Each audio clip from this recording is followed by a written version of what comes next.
Hello, everybody. Welcome back to the third episode of My Life Lately. First, I just want to give you guys an update on what's been going on. I was consistent 3 videos a week plus the podcast on my content creation journey for like 2 weeks, and then I disappeared. But now I'm making a conscious effort to be back. I started my second job on August 12th, and I am literally the most exhausted I've ever been in my life. I don't know if it's because like I'm getting older and I just don't have the endurance that I used to have, but my lord, I'm exhausted. Like when I was in college, I was doing a full-time, a part-time, and college, and I feel like I wasn't as tired as I am now with just a full-time and a part-time. I don't know what it is, but these days I've been working 13-hour days, and my part-time job likes me a lot. So this week they put me on for 5 days. Thank God today lined up as to where I'm off from both jobs, so I do have the time to create content. But lately I've been working like 9:45 to 5 at my first job, and then 5:30 to like 10:30 11 at my second job. And I work at my second job. I work at a place where there's so many associates that it really wouldn't be like the hugest deal in the world if I called out, but I one, I just started, and two, I'm trying to get to the bag. I need this bread. And I'm not in a financial situation where I'm like very deep in a hole. It's just that like I like having this extra little play money and having money to put into my savings. It's just I'm afraid that I'm draining myself and I don't want to feel burnt out, you know? Lately, I just feel like I don't have time for the things that I'm passionate about, which is content creation, which is going to the gym and working out. Literally in those 2 weeks that I had backlogged content and was like literally so far ahead in creating, I had become like this insane freaking gym rat, like protein goals, clean eating, meal prepping, all of it. And then I started my part-time job, and that, I don't want to say it went in the toilet, but it was no longer like a priority because I'm working 13 hours.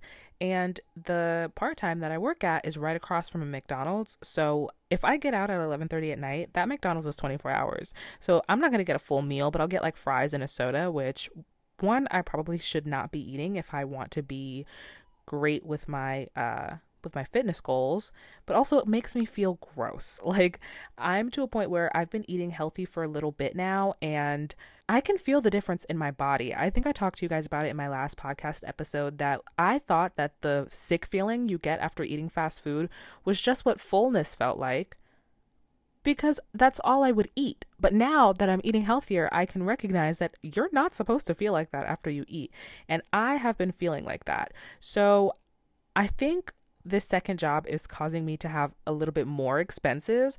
Like, yes, the gas it takes to get from one job to another, but also I have to figure out a way to meal prep for lunch at my first job and then for dinner at my second job so that I'm not going to McDonald's. Because that's the only thing that's open when I get out of work. And I know I can do it. It's just that I need to actually just sit down and be more organized. As the day that I'm filming this, it is August 31st, so it's actually perfect that I have today off. I can sit down and do my Google Calendar and organize. And if you guys want a video on how I do my monthly resets on my main channel, I can totally show you how I do that. But I think that's one of the biggest parts of my life that I'm lacking in right now. That's really, really going to help me now that I have this second job. Like, I need to sit down and prioritize what's important throughout my day that's going to help me to be successful. So I need to plan my workouts, plan when I'm going to meal prep, and then plan when I'm going to create content, because those are the things that are most important to me right now. And I don't want to put my dreams on the back burner because I'm grinding for right now. You know, I don't want to stop preparing for the future because I'm trying to work through what's going on in my life right now. And I can make the argument that what I'm doing right now is sort of preparing me for the future. Like, I have extra money, I can pay down credit cards, I get my credit score up, I can, you know, make investments for in like a better camera, I can make investments in like better editing software, or, you know, things like that, so that I can further my content creation. I can make better investments in like a different gym so that I can film in the gym and make fitness content. But it feels like I'm not seeing the fruits of my labor because I'm not getting to actively work on what's making me happy. I haven't filmed a video in a month because those videos that I had backlogged 2 weeks ago were filmed 2 weeks prior. So I literally have not sat down in front of my camera for a month. I'm recording this before I record Beat TV. One, because these are easier to record, and also like sitting down in front of a camera is a whole production.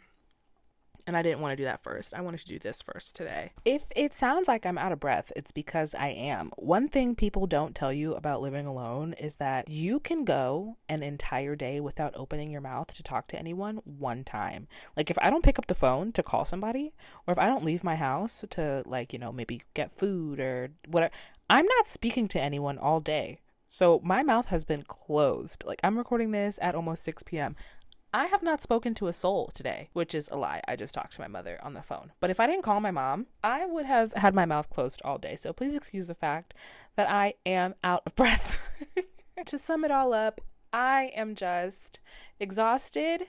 I'm off my game and I'm trying to get back on that horse in a healthy way so that I'm not burnt out, and that I'm still working on the things that make me happy. Because if I neglect the things that make me happy, I'm really going to feel like a workhorse. Because lately I've been feeling like all of my time is going to the places that I applied to work at, Like I understand I took on these jobs, I applied for these jobs, I chose to work at 2 jobs, but when you wake up, go to work, go to your second job, come home, go to sleep, it feels like you don't have any time for you. It feels like you're lending out all of your time to these corporations.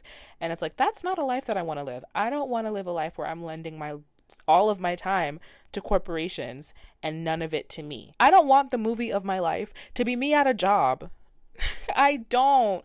I want the movie of my life to be me making experiences in between me at a job. But I want to be making those experiences. I have plans. And the fall time, I was just telling my mom this, the fall time is when I thrive. I wear brown. Probably like 6 days a week. I wear brown almost every day. Brown is my favorite color to wear. I go through phases with colors. For a long time it was gray. For a long time it was white. Right now it is brown. And I think I'm going to stick with brown for a while. So I finally had some money to buy some new fall clothes. You guys are probably going to see in a vlog soon that Chloe and I are going to go to American Dream and buy some more fall clothes. But I thrive in the fall time. I like the pumpkin spice lattes. I like the cool weather. I love the scenery. I love pumpkin patches. I love scary movies. I love Halloween. I thrive in the fall time. And I want my life to be doing things that make me happy and not just working for these corporations, getting money, and then using it at the grocery store? Because literally every single time I vlog, I feel like it's, hey guys, I'm going to the gym. Hey guys, I'm going to Aldi. Hey guys, I'm going to work. Hey guys, I just got back from work.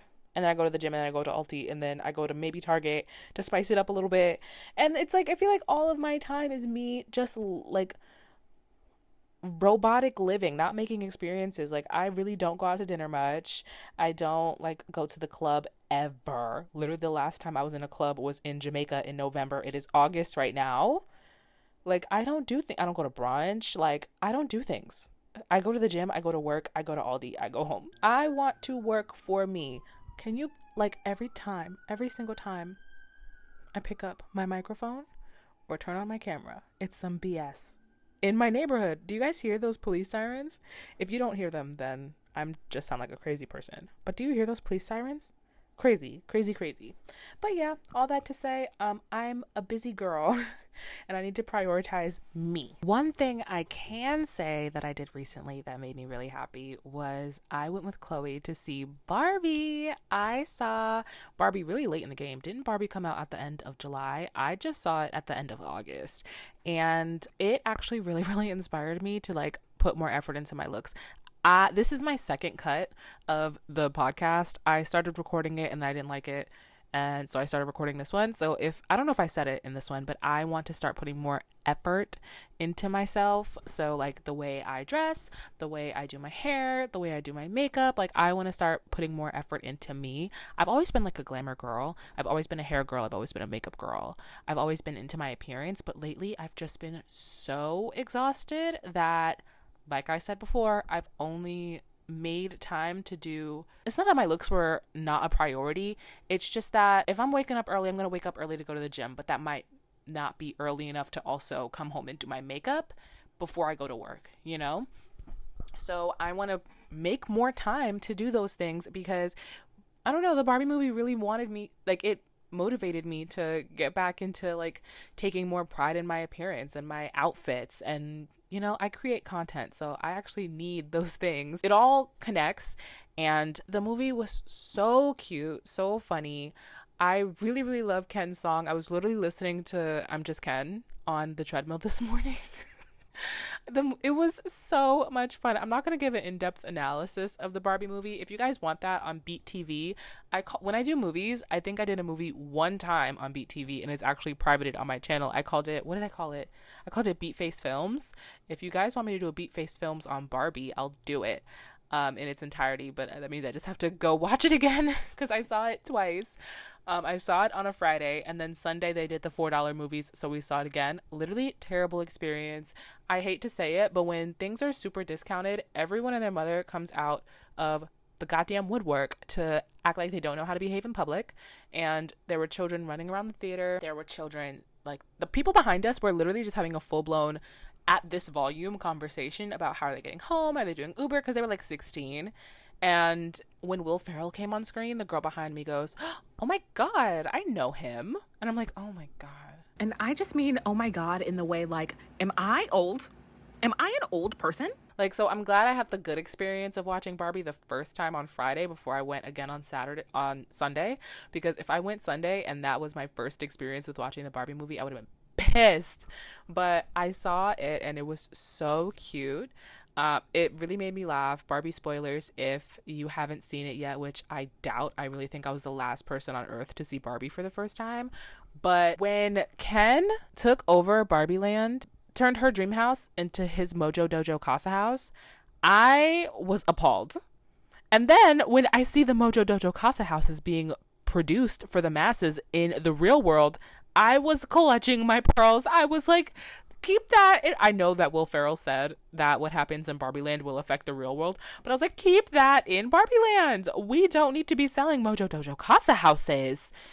I was clutching my pearls. I was like, there's no way, the audacity of this. Man, I was so shook. And then Barbie gave up after a point. Okay, I understand she never felt those negative emotions before, so she was like kind of deep in them. But there was a point where I was like, all right, Barbie, get your ass up. Like, I get it with the tears and the crying, but suck those tears back up. We got stuff to do. Like, when she was just laying on the grass, I was like, Barbie, get up. What are you You're just gonna let him have his Mojo Dojo Casa house in your dream house? What are you doing? What are you doing? You're Margot Robbie. You could do anything. But yeah, other than that, I loved the movie. It was so fun. Like, literally, I was listening to the soundtrack on the treadmill this morning, literally the entire soundtrack. It was just a big motivator to tap into my femininity, take more pride in my appearance, in my outfits. Okay, so I'm actually currently editing this podcast to go up today, and one thing that I didn't mention, sorry if you can hear my AC in the background, it's particularly hot in New Jersey today, but one thing I forgot to mention was just the sense of community that came with the Barbie movie. Like, literally just in the theaters, I love how everyone wore pink to go see it. Everyone would see people in pink on the street and just go, "Hi, Barbie." Like, it was so nice. And like, it also influenced me, like, not just to take more pride in my appearance and how I look and like putting more effort into me. It also really influenced me to be more conscious of how I speak to people and like building that sense of community. Like, I am a leader in my position at my full-time job. I'm an assistant manager, and I am really a passive assistant manager. Like, I feel like I'm not like this very, very strong leader. And the movie encouraged me to be a strong leader, but also be a kind leader, because this is the first job that I had that I've had like a consistent, good, strong leader. Like when I used to work at, it's not a surprise anymore, Aeropostale, I worked there for on and off for like 6 or 7 years. I've had teams of manager like it would be like one store manager, two or three assistant managers, a couple of key holders, and like out of those people, there were great people. I've met wonderful, wonderful people, but it was never a point in time where I had a full management team of like consistently nice and good people. You know, there was always that one bad egg that spoiled the idea of retail management for me. And then I left Aeropostale to go to the store that I'm at now. Well, to the company that I'm at now, and I worked at that company in New York, and then I was transferred to the location that's close to my house. And even when I worked for this same company in New York, I had the worst manager ever, and it kind of continued those thoughts of retail management is for assholes. Like it just kind of drilled into my head that like managers are not meant to be nice, you know? And then I get to the store where I'm at now and I have a really nice but strong leader leading my store, and it's like it's given me the inspiration to be a more powerful leader, a more kind person, being more conscious of the interactions that I have with people. And I'm not saying that I'm not a kind person out in the world, but like there's a difference between being kind and making the conscious effort to be more kind. Like the delivery is completely different. I want to be more impactful with the things that I say to people, and like the way that I make people feel in my interactions with them, you know? Like I'm always nice, but I do want to make that effort to be more kind. And I got that from the Barbie movie. Like just the sense of community with all of the Barbies was really, really inspiring. I don't know, it really, really motivated me to be a better woman and focus. Ew, I hate that I say that, but to be a better woman and to focus on me and the goals that I want for myself. And I know it was kind of crazy that Barbie said that in the cafeteria to Sasha, and Sasha tore her apart a little bit. But hey, man, she kind of ate that little one part. She kind of ate that when she said that Barbie motivated women to go after their dreams, because literally that happened after I watched the movie. I was like, what am I doing working for $2 billion corporations? I don't know. I know one of the stores I work at, I know that that's true for. The other store, not so much. I don't know. But I'm like, why am I working for these corporations when I could be working on myself, working on my dreams so I can work for me? Technically for Google if I would be a YouTuber full time. But you know what I mean. I make my schedule. If I want to spend all day at Lululemon and Anthropologie and Trader Joe's, I can do that. And then I can film it. And then I can make money off of that. And then I can go on vacations to Cabo and then film my vacation in Cabo and then get paid for filming my vacation in Cabo. I want to do brand trips in Italy and then get paid to be in Italy and then vlog while I'm in Italy and then get paid again from that same Italy trip. These are things I want for myself. I want to get paid to go to the gym. I want to post my fitness content, get a sponsorship from Celsius, and create my life. And literally, the Barbie movie was like, Barbie wouldn't feel like a slave to these corporations. Barbies would get off her ass and work on her dreams so she doesn't have to be a slave to these billion-dollar corporations. Even though she's a kind of Mattel's slave a little bit. But you know what I mean. It was such a big motivator, and I literally, as soon as I'm done recording the podcast, I'm going to sit down and create my schedule so that I can prioritize my tasks. And I think that's just the theme of this episode, prioritizing me and getting back on track to maintain the goals that I've started to set for myself. Also, I need to address it before I forget. On my little 2-week hiatus that I didn't plan to take, I gained like 20 something subscribers. And I'm like, I don't know if it's because I took this break. I was in a rut. Like I was posting consistently and then the algorithm was not algorithming. And then for whatever reason, the algorithm algorithmed.